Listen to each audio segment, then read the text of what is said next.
હું સંજેલી ગામનો એક જાગૃત નાગરિક તરીકે મારી આપ સાહેબને વિનંતી કરવાની કે છેલ્લા ઘણા સમયથી આ એક જાહેર માર્ગ રસ્તો હોય, અસંખ્ય ઢોરોનો ત્રાસ હોય અને જાહેર કચરો નીકળી, એના બાબતે અમે અસંખ્ય વારંવાર લેખિતમાં અથવા મૌખિકમાં જાણ કરવા છતાં પણ કોઈના પણ પેટનું, સરપંચ કે તલાટીનું કોઈના પેટનું પાણી હલતું નથી. આ બાબતે એમની નિષ્કાળજીની બેદરકારીને લીધે વારંવાર અસંખ્ય વખત અકસ્માતો થાય છે. તે પહેલાં આ અગાઉ ઉપરાંત આ લોકોએ થોડા દિવસ અગાઉ નજીકમાં આવેલી શિલ્પન હાઈસ્કૂલના એક છોકરાને પણ એક આમ ગાયની અડફેટમાં, ઢોરની અડફેટમાં લેવામાં આવ્યો હતો. તે પણ સદભાગ્યે એ બચી ગયો છે. આજ જો તારીખ 4:30 વાગ્યાના સમય પર દરમિયાન આ તમે આપ સાહેબ જોઈ શકો છો કે આ કચરા બાબતમાં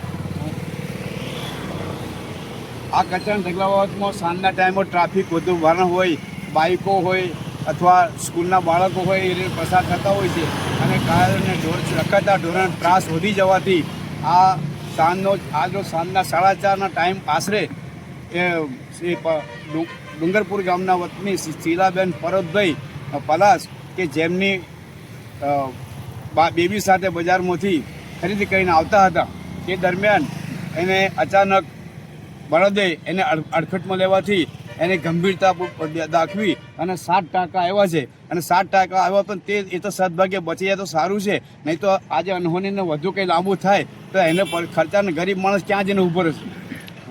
ત્યાં સુધી એમના તલાટી સરપંચને કોઈ નહીં, કાલ ઉઠીને ગમે તે થશે તો તેના માટે આ સરપંચ તલાટીની પૂરેપૂરી જવાબદારી કાચરામાં નહીં હોય તો આ બાબતે અમે આગળના પગલાં લઈશું. અને ઢોલ મારીને પણ આ લોકો જાગૃત કરે છે કે આ રખડતા ઢોરોને ત્રાસ વધવાથી તો આ એનું કઈ રીતે અમે વારંવાર લેખિતમાં, મૌખિકમાં અમે જાણ કરીએ છીએ, તેમ છતાં એમના તલાટી સરપંચને કોઈ પણ જાતનું પેટનું પાણી હોતું નથી. આ એક પંચાયત, ગ્રામ પંચાયત સંજેલીનો નિષ્કાળજીને બેદરકારીનો એક મોટો અત્યંત પુરાવો છે.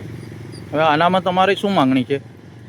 આ બાબતે અમારી માંગ એ છે કે આ ઢગલાને તાત્કાલિક સત્વરે સાફ કરાવવો, અહીંથી હટાવવો જોઈએ અને તેના માટેનું જે કંઈ છે આ વળતર મળવું જોઈએ. આ બાઈને ગમે તેમ આગળ પાછળ જે આ બાઈને નુકસાન થશે તેનો જવાબદાર કોણ રહેશે?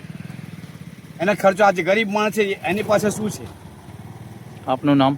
અટારા સોમાભાઈ દલજીભાઈ, સામાજિક કાર્યકર, સંજેલી.